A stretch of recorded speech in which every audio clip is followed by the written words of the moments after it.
G'day guys, this is Jackson Milan, the Wealth Mentor, and I'm here with Brian Quinlan from Own It Fit. Now, Brian's been a client for a while. He's been doing some awesome stuff in light of everything that's been happening with this Corona crisis in his business. And I figured I'd just get him on an interview so I can kind of unpack some of what he's been doing, the journey that he's been on, what the future kind of looks like, and hopefully help some of you guys in the fitness and wellness space pivot appropriately so you can see through this crisis. So, Brian, thanks for joining us, mate. How you doing?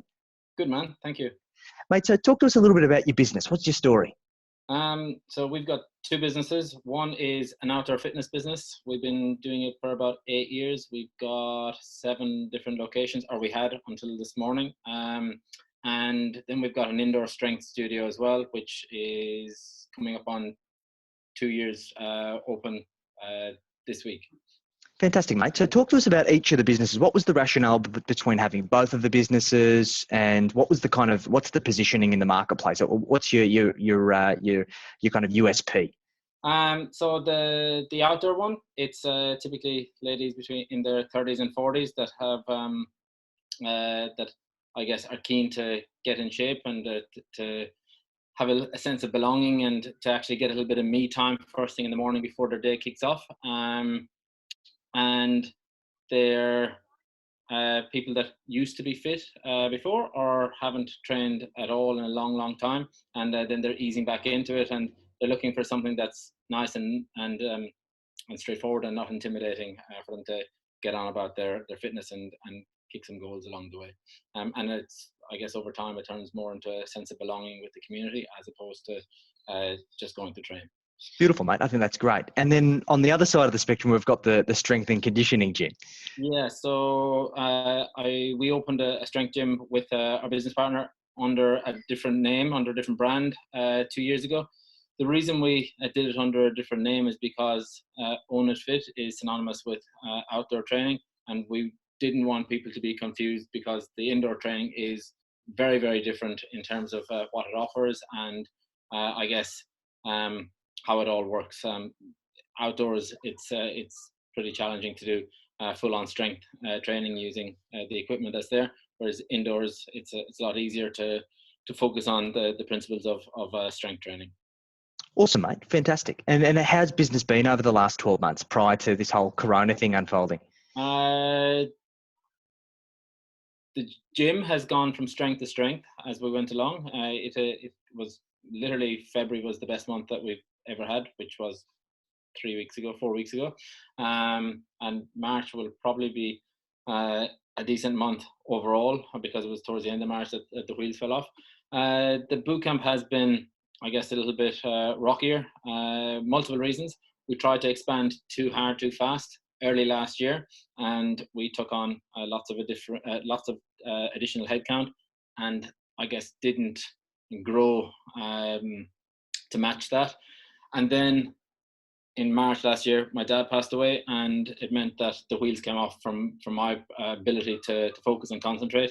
And it's really only been, I guess, towards the end of last year that it started coming together again. And it was beginning to perform all right. Not fantastic, but okay. The signs were there that we were going to turn a corner. Oh, mate, I know from first-hand experience it's not easy running multiple businesses. I guess even if they're in the same space and they're very congruent in terms of the skill sets and whatnot that's required, it does take a lot of bandwidth to try and keep multiple businesses afloat. So what was the kind of key, what do you feel was the key to success in the strength business? And I guess what was causing that to flourish with February being your best month? We slowly added services in there. So for the first nearly 18 months, maybe longer, it was just my business partner and myself, and his job was to train people and look after them, and I was adding people in. And then in July last year, we took on an additional trainer, and he was a gun and is a gun, and he went from strength to strength overnight like that. And then we added an additional headcount in, and that took a little bit longer to flourish. And then in late January or February, we added a new guy in, who actually happened to be a physio as well, and who's a very high skills level. And we were only adding, I guess, additional trainers in there when one was full. Sure. We by a few weeks ago, we pretty much were almost full. We could take on literally a handful of clients, and then the wheels fell off a little bit. Look, and that's, I guess, kind of the dream position for most gym owners, right? I think many gym owners fall into this trap of when they're adding on resources too early, like they're trying to get ahead of themselves to make sure that they're always servicing before they add on the clients. It seems like you approach that the opposite way to try and make sure that you were conscious of cash flow, right? We were, I guess, from our perspective, it wouldn't have been cash flow that we were thinking about. It wouldn't have been the word that I would use, but we were trying to make sure that we didn't drown if something didn't work along the way. And it meant that if something wasn't working, we could pull back very easily on ad spend, or we could, if it was working, that we could go a little bit harder at it and make more availability. Fantastic, mate. And look, I think from working with you, you've very much got a finger on the pulse. You know what's going on in terms of your business. So in terms of the new client acquisition, what was your strategy to try and get people into the gym, into your boot camps? What were you doing that was working? We have run many different scenarios and programs for people. What we have found that worked really well for the gym is over the last 9 or 10 months, we were bringing people in on a trial that they do a week's paid trial. And at the end of the week, if they liked it, they continued. And if they didn't like it, they didn't. And it also meant that we could suss them out over that first week. And if they were a good fit, great. And if they weren't a good fit, they shouldn't continue with us. And it meant that there was no pressure on either side, that literally the right people were being attracted into the gym. Fantastic, mate. So for all intents and purposes, it seems like you had it pretty well dialed in before this bloody coronavirus reared its ugly head. Yeah, pretty solid. So, mate, talk to us about the last few weeks. What's happened and what have you done to try and pivot? What's happened is, being Irish, we could see what was happening in Ireland. So, and before that, we had seen what was happening in a few different countries. So we were kind of expecting things to go upside down very quickly. It doesn't mean that when it happened, it's not a surprise and a disappointment all the same. What we did was we started preparing to go online. In the boot camp, we started running online sessions, I think 2 weeks ago. It was 2 weeks ago, when there was no real requirement to, if that makes sense, that it just meant that we were getting familiar with what we were doing, and our clients began to see that as an option if it was raining, for argument's sake, or if someone had come back from holidays and they were in self-isolation, they were able to start attacking into the 6 a.m. sessions. And then it just meant that last week, when we announced that we were adding more online sessions in, it was a natural progression for people. And then yesterday, when the government announced that the groups could go from having 10 people in it to 1, it meant that, or to 2, it meant that we were able to tweak the timetable and send an email out and say, look, we're moving across. So far, it's been pretty well received. We've absolutely lost people, but not as many as we would have lost had we done it, had we just not done anything and today announced that we're going online. Sure. Yeah. So it had that adjustment period where people can kind of get used to it before they kind of were forced to push into it, right? Yeah. People knew that it was coming, I guess, as opposed to a surprise. And look, I think a lot of businesses have been forced to pivot, particularly in the health and fitness space. Like, you guys have been hammered and it pains me to watch. So how have you found the adjustment of taking things online? What have you been the things that you've learned so far? I've learned that it doesn't have to be perfect when you do it, because it's far from perfect. We've got a dog and a 3-year-old that involved in the sessions at this stage. It's far from perfect. But if people wanted the most professional thing in the world, they wouldn't probably be with us in the first place. That's not what our value is. But we're still able to keep people accountable. We're still able to know what they're doing or not doing, and we're still able to show them that we care for what we're doing. And that's what I think is what's keeping people on board. And they also know that they're going to be locked up themselves for a number of months, and if they don't do something, that they're going to be pretty average very quickly. 100%. And look, I think the thing that's really shone through at the moment is that sense of community.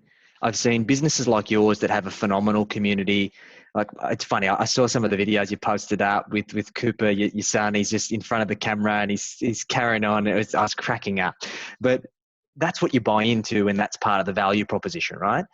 And on the flip side, there's businesses who maybe have no real culture, have not created that sense of community, and they've tried to manufacture or fabricate that community, and it just isn't working. I guess we're not a big business, so it means that being a small business, you know everybody by name, and you know how many kids they have and what they do, and you know when they're being lazy, and you know when they're when they're actually being real that they couldn't do something, and you can call people on that based on how well you know them. Look, I think that's a lot of value, and I think that's important. I think these kinds of things is what's hopefully going to see us through to the other side of this thing. So, mate, in terms of the strength, so what have you done there in terms of the strength business? We have tried to transition people into an online program that we've been putting together. It was a little bit slower in terms of the offering going out for that, and it has meant that we've, I guess, a significantly smaller forecasted revenue than we would have had a month ago. Our revenue is down about 2/3 based on where it was. I would like to think that we can start growing that again, but hopefully we're in a position there where we can cover our costs pretty soon. I hear. So what have been the conversations? Because I guess what I've seen online is that a lot of people are either just accepting the situation for what it is and just kind of dealing with it, calling out the elephant in the room. And some people are kind of beating around the bush. So how have you approached these conversations with your members to kind of show leadership and to kind of see this thing through? We've said what it is, that you can make the best of a bad situation, or you can complain about it and not be able to do anything at all. But in 6 months or 2 months or 12 months, when this passes, you can be a victim or you can be a victor. And you can actually have a crack, or you can blame the fact that you can't do anything on everything. And it's the same for everybody's in the same boat. This isn't, nobody called this, nobody was looking forward to this. There's no winners in this.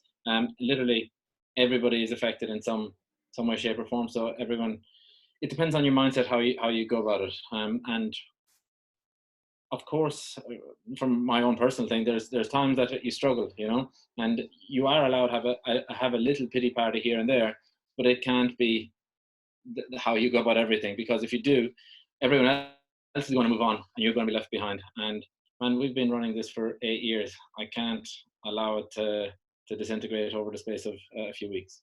100%. It's all that hard work. And look, I think the key thing is you hit the nail on the head. Be a victim or be the victor. And this is where real business owners, real entrepreneurs, real leaders shine. Because it doesn't matter how tough the going gets. It's a matter of how do we iterate to make sure that we've got a business to come back to. And look, I think further to that, for any other gym owners that are out there, at the end of the day, you've still got a ton of value to add by shifting the delivery model. So let's talk about that, mate. So how have you ensured that your members can still see the value of what you have to offer, even though you've transitioned online? We have a members challenge that's going to start next Monday now. That is going to help keep them on track. It's basically an isolation challenge. We still keep them accountable. A lot of people know what they should be doing in terms of fitness already, but if it was that easy, they'd be using YouTube and they'd be doing it already. They know the value we give them already. We don't need to tell our current guys because they actually understand that we're going to call them on it when they're not doing what they said they're going to do or what they want to do. Nobody will ever give us grief for calling them out for not doing what they said they're going to do.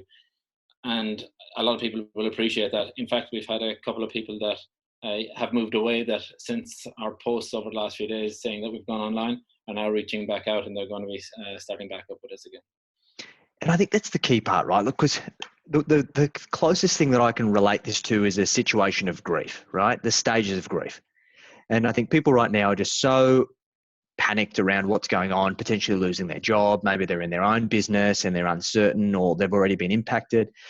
But I think once we get to that point where people just accept this is a shit situation and we're going to push past it, then I think people then start making decisions again and stop sitting on the fence.